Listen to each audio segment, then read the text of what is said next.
This is Robert Kraft, and I'm your host for the Planet MicroCap Podcast. And joining me today is someone who, every time we see each other at a financial conference, we end up talking for what seems like forever. And it's just, we're going back to our roots a little bit here and just doing a good old classic microcap jam session right now. I got Dean Trottier on. He is a full-time private microcap investor. He also runs the blog Petty Cash. Dean, let's do this, man. How you doing? I'm doing good, Bobby. How are you? Holding up. Did a little rearranging this morning. Baby girl's starting to, take that next level. So, just getting prepared for that, man. How about you? I'm good. Definitely been an adjustment. I got an older son doing the home. I don't know if it's considered homeschooling or at least homeschool supervising. So we've had an adjustment with that, and I got a little guy, so I've been able to kind of have my mom pitch in a lot and watch him, so I can get some work done and stuff like that. But it's been an adjustment. It certainly hasn't been easy at times. I think the hardest part for us is like not being able to go to the playground. For me, not being able to go to the gym has been a hard adjustment for sure. I was going to joke that this is the only way that I could get you on is that the gyms are closed. So you're able to actually spend some time. I got all this time. It turns out when I don't go to the gym for several hours a day, I just end up eating for several hours a day. So I've put on the quarantine 15 and then some. Oh, dude, I was at a quarantine 20, and then I did I'm in the midst of finishing up a 3-week cleanse, so to speak. Oh, a nice cleanse, yeah. Yeah, not just not like the crazy California cleanses that people might associate with us Californians, but cutting out some of the non-essentials and some of the processed food. Nice. Yeah. All right, dude. So let's dig into your background a little bit. I know we were talking offline. You don't have this long family history of being in finance and all this kind of stuff. So really, I just want to know is how did your love of investing begin? Sure. I would say, like you mentioned, I don't have a big history. Neither of my parents were university educated. They both grew up very, very poor. So I was taught from a young age to save, and whatever you think you can save, you should be saving more. So I just, even through high school, I was just saving money like crazy. And I managed to kind of amass a fair bit of wealth, for someone who's like 20 years old. And I was putting it into mutual funds. I read The Wealthy Barber at the time, just talking about, like the compound interest thing just clicked for me quite easily. But it was a matter of optimizing sort of switching from mutual funds to index funds. And it didn't really quite scratch the itch that I wanted. So, I started with, after I switched to index funds, I took a small portion of my portfolio and started managing it myself. I didn't do better or worse than the market, but I figured I could do this. And so I eventually, sort of in the midst of end of 2007, I sold all of the mutual funds and index funds that I had and started managing it myself 100%. And wow, let me tell you, that was an interesting time to pull the switch. I mean, talk about timing. It hardens you. And if there's no mistakes, only lessons if you let them be that way. And so I started, getting interested in individual securities. And then, once I realized kind of what the freedom, for me, it's always been about freedom. I definitely had a hard time going to work in the corporate world with, and having that feeling like I'm building someone else's empire. And so for me, it was a matter of just getting to that escape velocity as quick as possible. And microcap seemed the most logical way. Plus, like I'm not gonna lie to you, Bobby. Like I'm an average intelligent person. I don't have a super high IQ. I can't analyze things better than the next person. So it's nice. Me too. Don't worry. Yeah, like it's nice to play. It's nice when I'm playing basketball against everyday people rather than the Harlem Globetrotters. So it's it's easy to find these little businesses with, you know, the really good risk reward ratio. Um, Plus, they're easy to understand. Like, to dissect all the pieces of some of these big businesses when they've got, you know, 50 analysts following them, you have no edge. And so when there's no one following them, you know, there's a chance, or certainly not, it's not certain, but there's a chance that I can stumble upon something really good that I can, you know, build wealth with. Got it. All right. Well, so I want to take a step back. You know, you said you caught on early to this idea of saving and then compounding interest and whatnot. I mean, what was it that you read or saw that inspired you to start thinking that way, and then eventually say, okay, well, I'm going to take this savings and then put it in mutual funds?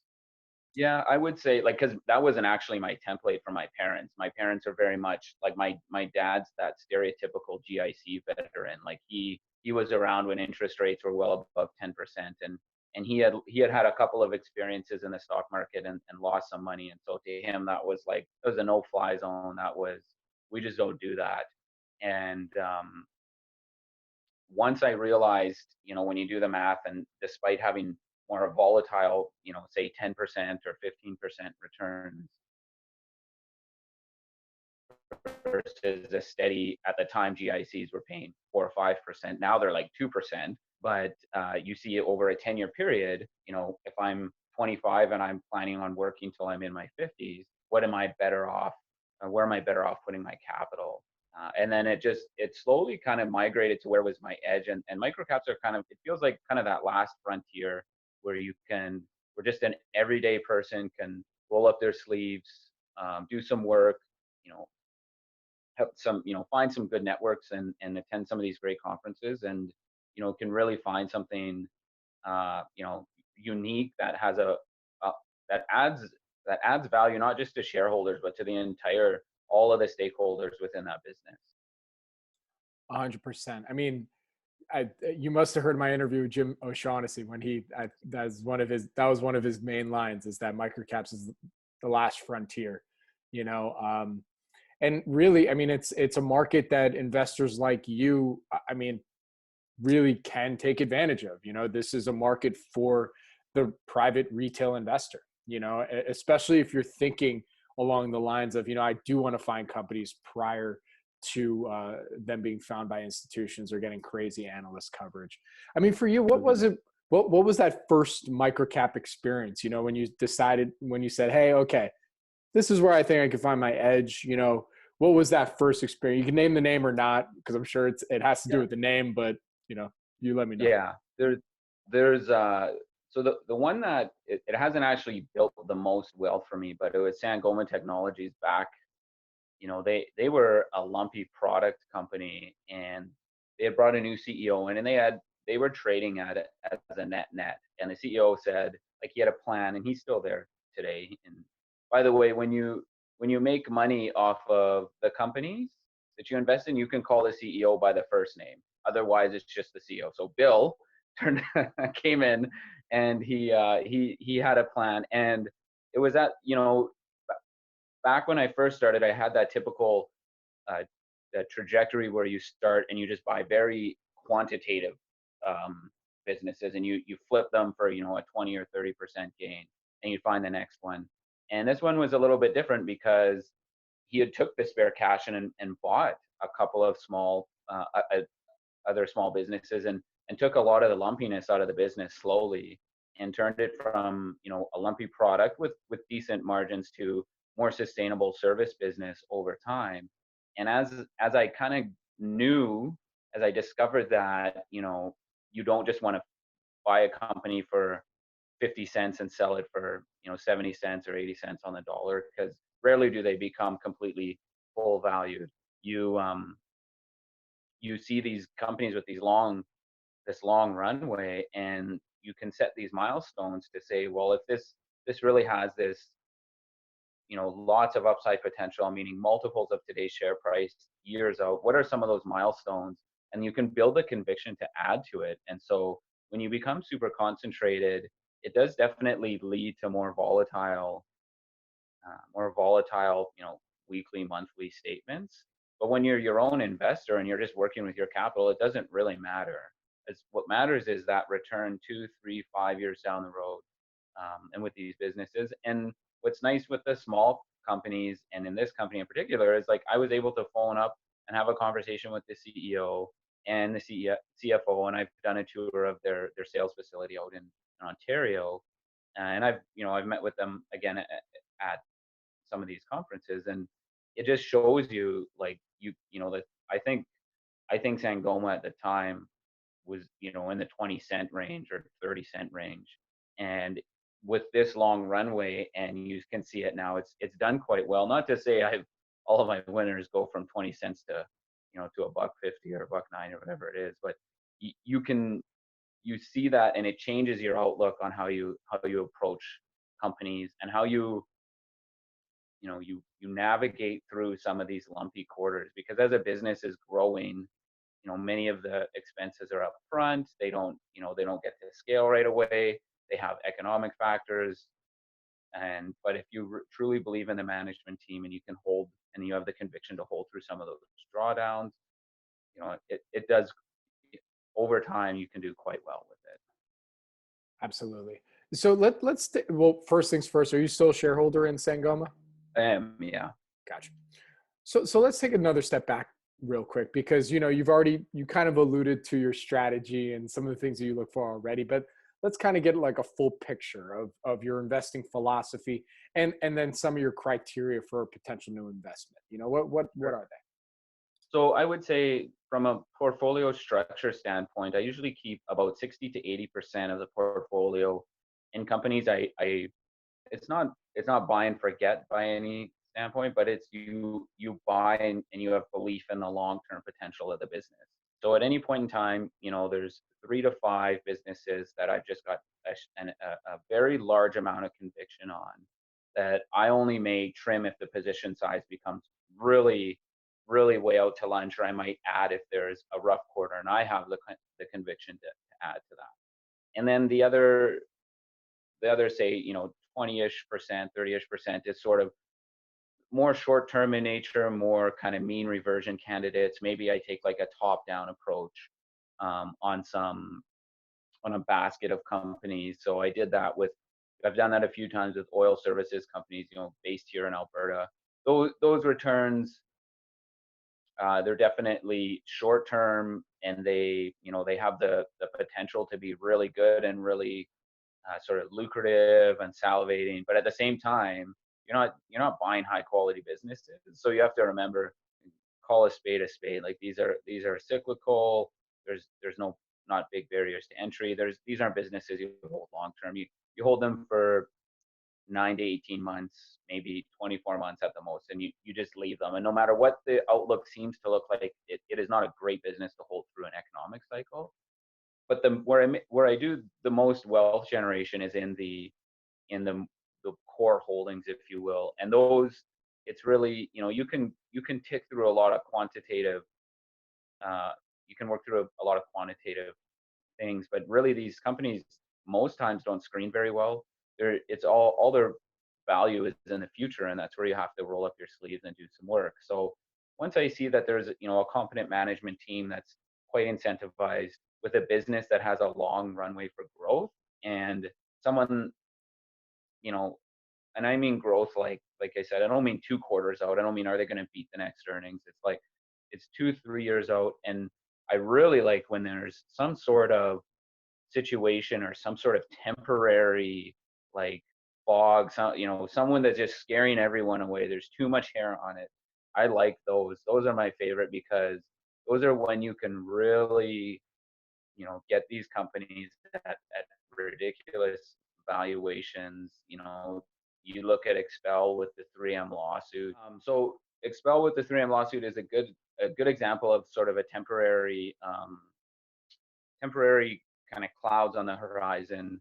Now, it was definitely, there was a short-term kind of jump in the share price, but after the 3M lawsuit was settled, there was a quality issue with their product, and that was probably more dangerous to the business than the actual 3M lawsuit from a customer standpoint. And investors were, margins were being compressed. There was all this distraction. But at the end of the day, like the demand for the product was still there. It was still a high quality product. And you could say, 2 years from now, this company should, continue to earn more money than they're doing today, substantially more money than they're doing today, should continue to grow into new markets. And investors were just sort of gun shy. I remember, and that's what's nice about these companies is sometimes you don't even have to be the first person there. You can just be, you can be there, and you can just kind of keep it in the back of your mind and wait for something to happen. I remember when I went to a one of my first investor conferences. I think it was like LD Micro, and like Ryan Pape was there from Expel, and like everyone is just like crowding around Ryan because the share price had gone from, I don't know if it went from like 50 cents to $5 or something like that. And everyone was, and then when they were going through the 3M lawsuit, there was some questions. And then as it dragged on for a few quarters, no one wanted to talk to Ryan. No one really cared.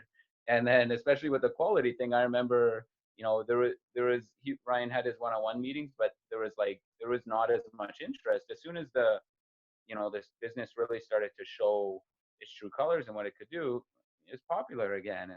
And that's what's nice about being a small cap investor or micro cap investor is you don't have to be the first. You don't have to necessarily you don't have to be that very first adopter. You don't even have to buy companies that are not earning money. They can just have their earnings kind of temporarily depressed, and you can make a lot of money. Or even you can just, as long as you can see that value, 2, 3, 4 years, 5 years. I've, like, even we mentioned Sangoma. I think I've held that company for like 7 or 8 years now. And Expel I've held for 4 or 5 years. It's been a pretty, these are companies that you don't really have a good reason to sell unless that outlook changes, that potential changes. Absolutely. So, I mean, for you, when it comes to idea generation, because that's really more or less what we're now kind of getting into here. Yeah. It's for you, it really comes down to management.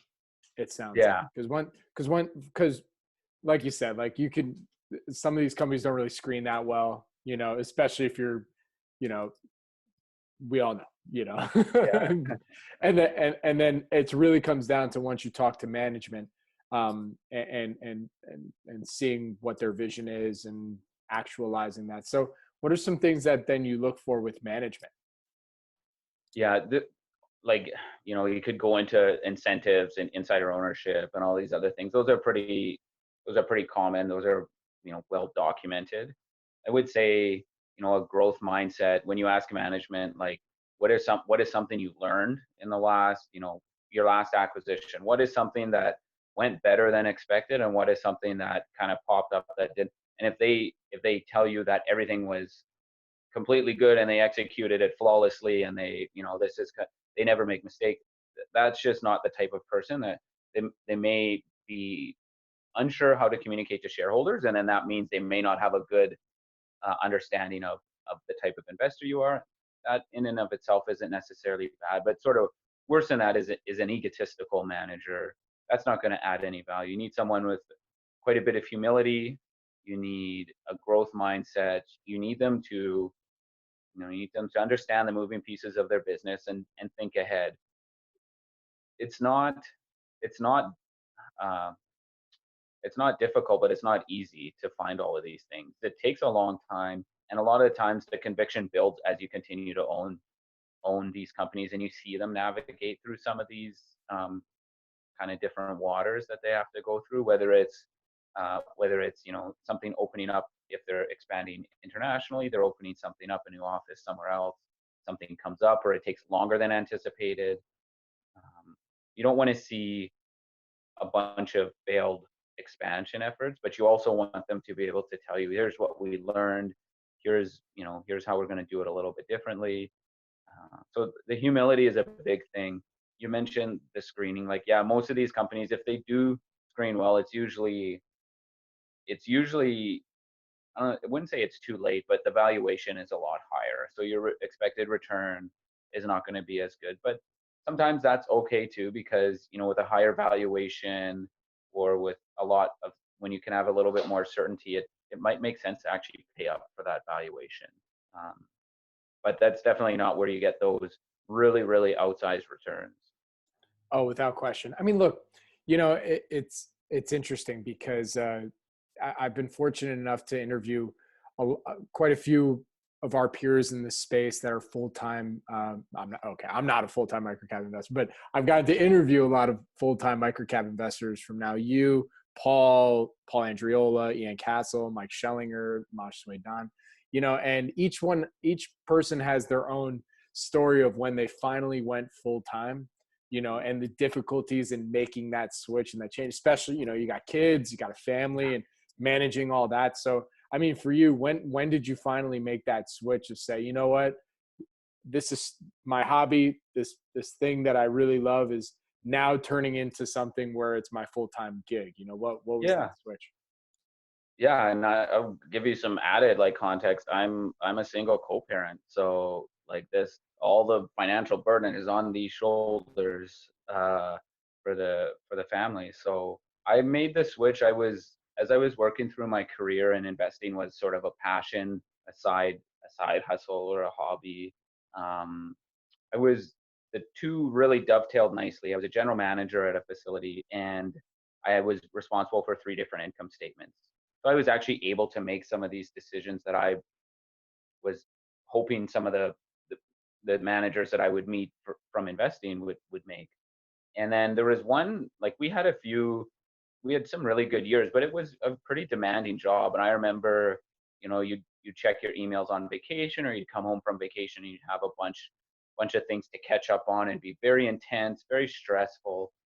And it's also a lot of management is, you know, is kind of convincing people to do what they should be doing, and kind of minding their own business type thing. And I remember coming back from one vacation where I had a win with one of my companies, and I just kind of did the math, and it was like, this year I now earn more through my investments than I did with my salary. And I actually like doing it. Like, I don't have to, you know, it wasn't a chore. It didn't seem like an obligation. And it's easy for me to stay up, you know, after the kids are in bed or whatever. I'm staying up and I'm researching another company, or I'm looking at another name, just even at a cursory glance. Whereas if you ask me to do my job at 11 o'clock at night, I'm like, no way, I don't, you know, that's tomorrow. And so there was one year where I made more off the portfolio than I did through my salary, and I know that will not be the case every year, but it was a game changer as far as whether this was actually like whether this was really going to happen. And that's 4 or 5 years ago now, but just it was just it was like one of those kind of enlightening moments where you're like, oh, I can't believe this is actually going to happen. This doesn't seem, because there's no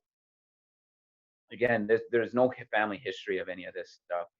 I had mentioned my parents grew up just dirt poor, and I grew up in sort of a blue collar middle class family.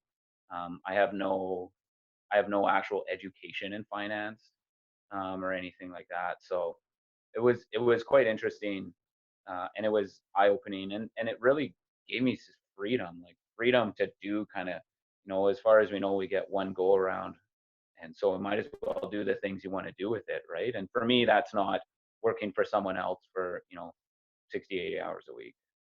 Hey, as far as we know, we got one go round, right? Yeah, we don't know, right? Who We don't knows? know.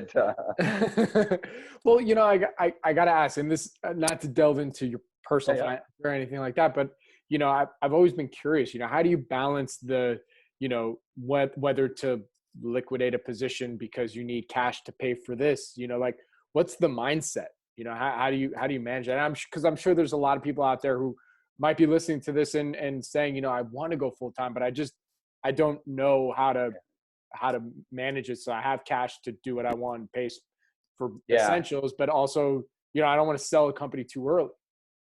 yeah. And you also don't want to sell like in a panic down market either, right? The last thing you want to do is, in the midst of whatever day that bottom was in the COVID thing, you don't want to be selling 6 months worth of living expenses in a core holding right then at just the worst possible time. So there's also tax implications as well, right? You have to understand which account to pull from. And in Canada, we have two kind of main uh, vehicles to build wealth are RSP and TFSA.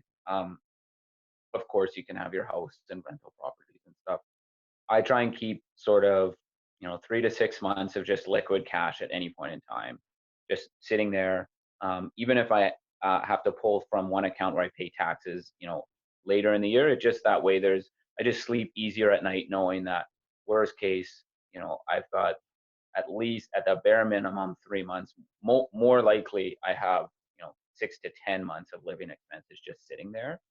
It does give me some comfort to know that I track I've got a way of tracking my expenses, so I kind of know almost very close to what I will need without having to worry too much about it. And then the other thing is, there's other levers you can pull. There's expenses you can cut if you keep your expenses low. There's not as much to cut, but there's always things you can do. And like, I'll be honest, like, worst case scenario, I can just go back to work. Like, I didn't leave on bad terms with any of my positions. So there's always the possibility to go back to work. I'm sure there could be, you could paint a picture where that might happen. Hopefully it doesn't, but you just never know. Hey, real quick, your phone's on. I just heard it. Oh, sorry. No, you're good. Mute that one. Okay, we're good. Yeah, no, I mean, it's funny. I like how you say, you can always go back to work. Like, what you do is not work, I love feel that. like work, right? I guess that's why it was kind of an easier decision to make, because I figured like there'll be passion, and there'll be, like I said, I try and have a growth mindset and learn from have my losses be lessons and not mistakes. And trust me, Bobby, like, man, I've made all of them, and I'll probably, I'm pretty thick-headed. I'll probably make some of those mistakes many more times before I'm done with this. But I also live a pretty, I don't have a big lavish lifestyle. I don't own any yachts or anything like that. Like, drive a used car, live in a modest condo. There's nothing that I need to work for, that I need a substantial sum of money to come in each month as well. So that definitely helps. Yeah. No, except kids are, I tell you, you're finding out, right? Kids, they don't stop either. Like, but it's great. So. Yeah, no, well, that's the best expense of all time, right? Mm-hmm. Not that we want to label our children as expensive, but it's an expense, let's all be real here. But you hit on something that I want to dig into, and this is, I think my audience loves hearing some of these stories, but like, let's dig into some mistakes. I mean, look, in microcaps, it is, geez, you can close your eyes, throw a dart, and hit a mistake. It's just too easy. It's too easy. Yeah. So, I mean, what were some of your biggest mistakes? And again, if you want to name companies, that's fine. Sure. Yeah. Not, it's all good. It helps kind of put the series of events together when I actually named the company for me. So one of my bigger mistakes when I learned about some of the risks of concentrated investing is understanding, really what you're buying, what the drivers are. So I bought shares in a company, I can't remember how many years ago, quite a few years ago, called Fortress Paper. And I don't own the shares anymore, but I remember, I don't remember the exact dollars, but I bought it at, say, $20, and I averaged up. And it was a business that they had 3 different businesses. One of them was a banknote kind of printing business that kind of bumped around break even. The other one was a very lucrative wallpaper business, which I didn't know like was still a thing, but earned a lot of money. And the third was they were converting an old a plant into something that could produce dissolving pulp. They actually ended up having 2 of them, and so these required a ton of capital, and it was all based on the dissolving pulp price, which is a big input for rayon, which can go into clothing, and it was all this. There was so much promise, and at $20 there was the upside to 60 or 80. I bought from 20 to 30, and I look like a rock star. I'm walking around with my chest puffed out, like, oh, I got this thing figured out.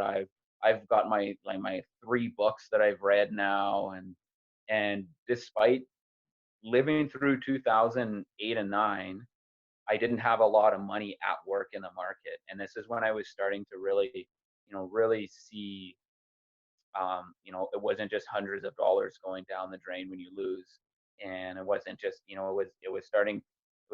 math was starting to really make sense. And so it went from $30. I think I blew the position out at like $5 or $6. It was just invested it this these dissolving pulp plants were just a money pit. There were some delays that were in control of the company and some of them that weren't in control. They sold the wallpaper business, which was the only thing actually bringing cash into the corporation consistently. And it was one of those things where the previous CEO had run a couple of companies and did quite well, so you betting on the jockey, and it still didn't really work out. At the end of the day, like, that's not a the wallpaper business was a decent business. The other two weren't really great businesses. And so when I was talking about like my portfolio construction, I could see, you could paint a picture where I could make a bet on something similar, but it would never occupy a large position in my portfolio. It would never damage my personal wealth to that degree that it did. And it was, there was some tear shed after that, Bobby. It was hard. Like, that was a lot. And to this day, sometimes just when I need to bring myself down a peg, I just go look at some of those mistakes. And that one was a big one. And it wasn't, from a percentage term, it was, I think it was 60 or 80% or whatever it was, but the dollar amount and the percentage of the portfolio at that time was huge. And so it took me a while to come back from it. And there was a time where I was like, I don't know if this is really for me. Maybe I should, focus on a career, buy index funds, and just kind of let the professionals take this over for me. And I stuck with it. Like I said, it was a lesson. I haven't repeated that one again, but it hurt, like it stung. And I've had some additional lessons that definitely have hurt a lot less than that, for sure. But that was one of the bigger ones. And it was just kind of getting caught up in what was the potential upside without managing risk. And you can pick 100 stocks like that, and if you manage your position sizing, you can turn out to have some decent returns over time. But when you have it be when it's a large percentage of your portfolio, it really hurts when it goes against you. I was just going to say, because that was before you became the full-time investor, but now I'm curious once you made the turn to being a full-time investor and you have, either one of those mistakes or a company where you're like, you know what, everything looked good on paper, management looked good, you were making a good bet on the jockey, there was a nice runway, a moat even, for their business. I mean, can you explain a time where, everything, all the boxes checked while you were a full-time private investor during that time? Yeah. And then how you handled that, and how you managed through that mistake or that pain, or not even necessarily a mistake, it was just really execution. Yeah, like, and some of them are, whether it's a mistake or maybe sometimes you had a little bit too much money at work, or you didn't quite understand, especially when you're dealing with, like, say, a spinoff, you don't quite understand whether it's a really good quality business or whether it's just kind of a so-so business, if it has a long runway for growth. I haven't run into, since becoming a full-time investor, I haven't run into a big, like, missed execution, other than more recently, and I haven't actually decided what to do with the position. So I own shares in this company called Recro Pharma, and I took, like, not a starter position, maybe half of a starter position, and they just announced their quarter. They had guidance, and it was comparing it to, my valuation was sort of based on some of these private, companies being taken out in the same space, and they had issued guidance, and it kind of seemed like they weren't going to be overly affected by COVID, and it turns out like they had a really rough quarter. And so now you're stuck. You're here, you're down, like, overnight, not gradually. Overnight, the shares tank like 40%, and you're like, what do you do with this? Do you just completely abandon ship and call it a mistake and a lesson, and learn from it, or do you just you reset, forget where you bought it, think about where the shares are today? Is this a business worth putting some capital to work in? And then maybe taking a step back. And for me, it was saying, okay, so what would get me more comfortable? What if I didn't own shares? What would I buy shares for? Because buying something because it's down definitely hasn't worked out for me as an investing strategy. maybe that works for buying a broader index. After a 30% drop in the index, if you put some money to work, I'm sure it works out that several years down the road you've done well. But for me, on specific businesses, they have their own specific risks that may or may not be priced into the market, into that share price. So for me, I took a step back, or I've taken a step back, and I've defined, like, what are the milestones that I want to see in the next 1 to 3 quarters that would get me comfortable to at least maintain this position and potentially add to it. And so that's what I've done with that one. But I haven't had a big a big landmine since I've gone full time. I'm sure that that's out there waiting for me to find it. I've definitely just had a couple of stumbles where I've had a company report and the shares have, I've either made or lost a little bit of money, but I haven't had it be a significant amount of my portfolio. Another company I own some shares in, I went to an AGM and there was a lot of kind of high-fiving, and it's all based on the future. And this company isn't profitable yet. And they had just done a financing, and I had been to the AGM 2 years prior, and it was just me and maybe one other investor and the CEO and the directors. This time I went, the room was full, everyone was happy. They're all like, we're rock stars. And of course, a lot of these sales didn't materialize, or they're taking a lot longer to materialize. And so the shares have halved.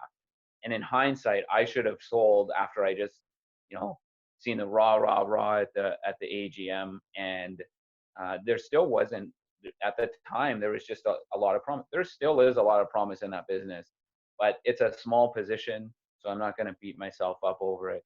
For all I knew, 3 months later, many of those sales could have materialized, and the share price would have been sustained and then improved as well. So, as far as finding those big landmines, I haven't stumbled on one yet. Like I said, I'm sure it's waiting for me to get there. Navigating through this COVID thing is a whole other can of worms. And you've had guests on that have talked about, what in businesses will do well and what the future could look like. Honestly, this is a whole other can of worms. I have never seen the market go from, I've never seen such violent moves in large percentage terms so quickly. And I haven't been in this as long as some of your other guests, but just the gyrations are incredible. Yeah, this is, I was going to ask you about that too. You're one of those investors that at least has seen and gone through the 2008 recession, and now but this is a whole different ball game. We're talking about this crazy volatility, matched with, I think I forgot who it was that I think it was Tepper or somebody else that just came out yesterday that said, we're still at crazy. He's never seen valuations like this since the .com bubble still, and so, and then on top of which you're looking at an economic system where there's so many different industries affected right now, and just trying to forecast when any of them will come back, it will drive you keep going down and down the rabbit hole, and you're like, well, where do I even find the companies that even on a risk adjusted basis are at least somewhat secured? I don't want to necessarily say recession proof or economic global disaster proof, but especially the ones that have that are staples that have their valuations are already through the roof again because they are staples, right? I think I saw something that Bezos is about to cross the 1 trillion net worth mark. Crazy. So for you, like, how do you navigate all this, and how do you formulate your I guess new thesis? Yeah, and despite all of this turbulence, like, time is the ultimate friend to a good business. So whether it's 1 quarters or 6 quarters or whatever it is, it's temporary. Will it affect the profitability in the companies I own in the short term? Yep, absolutely. Do my core positions need capital in the next 12 months? No.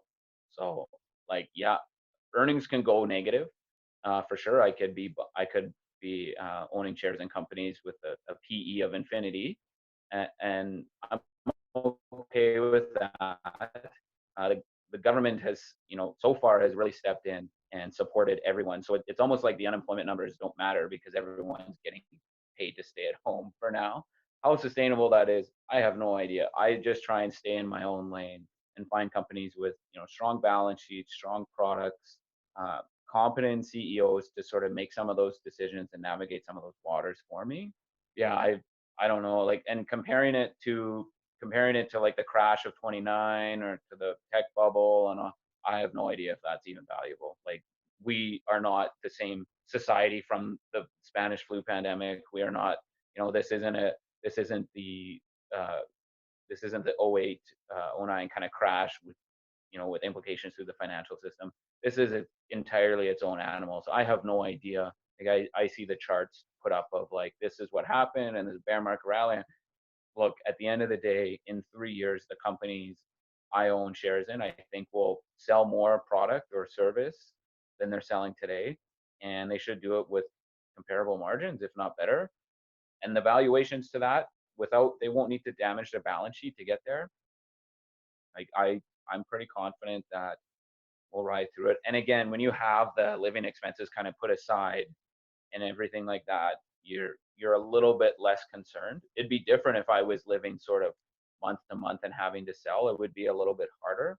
But when that money is sort of sitting there, I'm not as concerned. I'm definitely starting to build and research a list of companies that, if the lockdowns kind of come and go, or there's a lot of staggered sort of reopening and relaunches and potentially re-lockdown, that they will be impacted. But I do think they're run by competent management teams, and they do have a good, they've got a lot of value that they provide to the customer. So I'm building that list now. Whether I'll pull the trigger, I'm not 100% sure. I also don't like, I'm not one of those guys that goes 80% cash and then goes fully invested and uses some leverage after. I generally stay, the most cash I've had that I can remember in the last like 10 years was probably in January of this year, January, February, where I was at about 20% cash. But like anyone else, or like many people, and despite what all the perfect traders on Twitter will tell you, I probably bought a little bit too early. And so I definitely bought through the dip, but I didn't have as much to deploy at the bottom as I would have liked. But, who would have known that 2020 was a pandemic year, right? Like, you can't beat yourself up over that. Like, anyone that tells you they've navigated this perfectly, if they had a good, Q1 in 2020, they probably had a pretty rough previous 10 years, because what worked for the previous 10 years just didn't work in Q1. So, yeah, no, that's a good point. So we've talked about a few of your experience so far, but maybe, I don't know if it's one of the ones that you've already said, or maybe it's a new one, but what experience or investing experience would you say has had the greatest impact on your career thus far? yeah, I would say, the greatest impact, I won't look at it from a financial standpoint, but I look at, going back to Sangoma, just being able to hold a company through and watch it change the business that it is, and watching the capital being put to work, and having a team that understands capital allocation and integrating acquisitions, being really smart with it, sort of changed the way I approached, because you think, when you're looking at an acquisition, where when I was looking at a company that was doing an acquisition previously, it was 1 + 1 = 2. And in this case, like, when you find the right company to buy, and you're putting some money to work when they are buying another company, and it either bolt on well, or it fills a hole in their product line very well, you can see that it's not as much about as the price they paid. And when I sat down with the CEO, and they've done essentially one acquisition for the last 7 or 8 years, and when you talk to him, he's like, well, here's why I did this one, and here's why I did this one, and they're becoming bigger and more complex, and so the integration is harder and requires a very strong team. And so when you see that being executed and you see the results that does to the business and like the customers and the employees, you can really see how a lot of wealth can be generated for all the stakeholders. And that was eye-opening because I lived it. It's easy to read in a textbook, or to read what, when the first, whatever, game changer product, smartphone, iPod, whatever. But it's when you're living it and it's your money at work, it's a different experience. And I think that because it didn't happen in a year, it happened over 3 to 5 years. That really changed it for me about taking a long-term timeline, and as well, like you have to have confidence in management, because while they were sort of transforming this business, their existing legacy business, this product business, would have good and bad quarters. So they would have, and as these newer products took over more and more of their top line, results became more stable. But as they were doing that, it was sawtooth. It was not linear, and they would have a bad quarter, and the shares would, I wouldn't say they would completely tank. They'd have a rough, they'd be down 5 or 10%, and then it was kind of drift sideways for a quarter. And that was the opportunity, because when you can average up and you can still see that long-term potential is there, one quarter really doesn't make a difference. And there was no real missteps that they were taking. It was just this existing business was not selling as much product as what the market sort of expected. So yeah, Sangoma wasn't losing money. They had a balance between profitability and growth. The CEO articulated it very succinctly, and he just did what he said he was going to do. And so it worked out very well for him, and it worked out very well for all the shareholders and all of the stakeholders in the organization. So Dean, we've gone this entire time, and I haven't even asked you about your blog, Petty Cash. That was one of the things that I found from, when you were on Twitter and your blog posts and stuff like that. So tell us a little bit about that, because it sounds like that's something that new microcap investors should also look into doing to get their ideas out there and collaborate and stuff like that. Yeah, the blog was, there was no Twitter, or maybe Twitter was sort of in its infancy. There was no real way to have your ideas critiqued. And I was not a member at the time. I was not a member of the Microcap Club.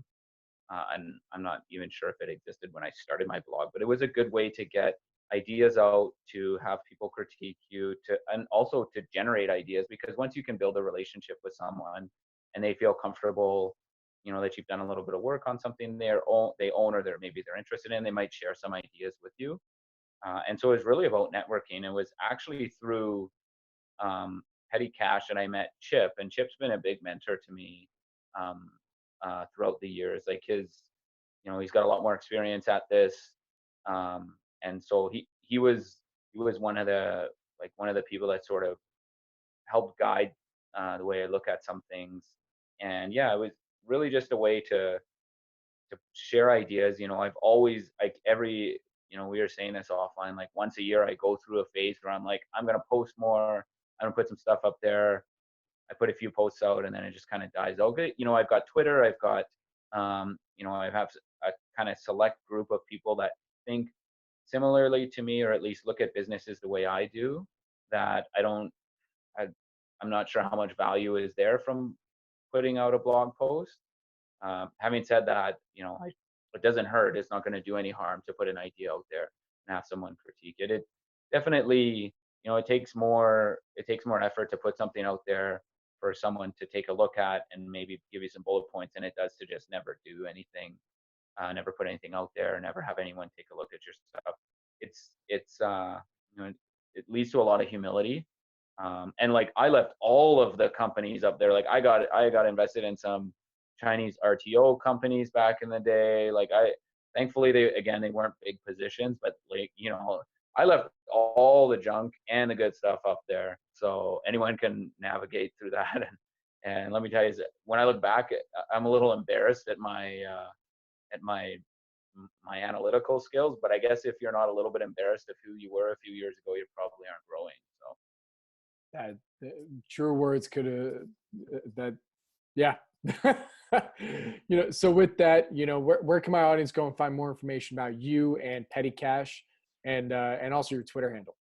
Yeah, sure. So pettycash.blog is the blog I run. There is a contact me page. Anyone's more than welcome to shoot me an email from there. And like I'm a pretty open book about my journey, my success and my failures as well. I'm on Twitter, Petty Cash, and it's PETTY and then 2 underscores cash. And so you'll see me. I post somewhat infrequently on Twitter. Interested in certain things. I definitely have gotten a lot better at saying no. So don't ask me to look at a gold stock with you. It's not going to happen. But if you're interested in like some decent Canadian companies, by all means reach out. And as well, the personal finance stuff.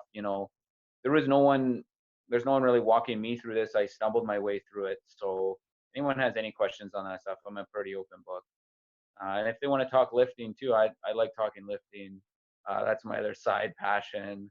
It's driving me crazy that the gyms are closed, but they'll be open again, and at some point, I'm sure. Dude, it's time to invest in a home gym. Yeah. The hard thing is there's kids to watch every day. So when they're not in school, I don't have the chance to do my long workouts and stuff. Just take your oldest. Like, all right, dude, we gotta hit the bench. Let's go. I was doing lunges with the one on my with my older one on my back, piggyback lunges for a while. So that's fun. That helped a little bit.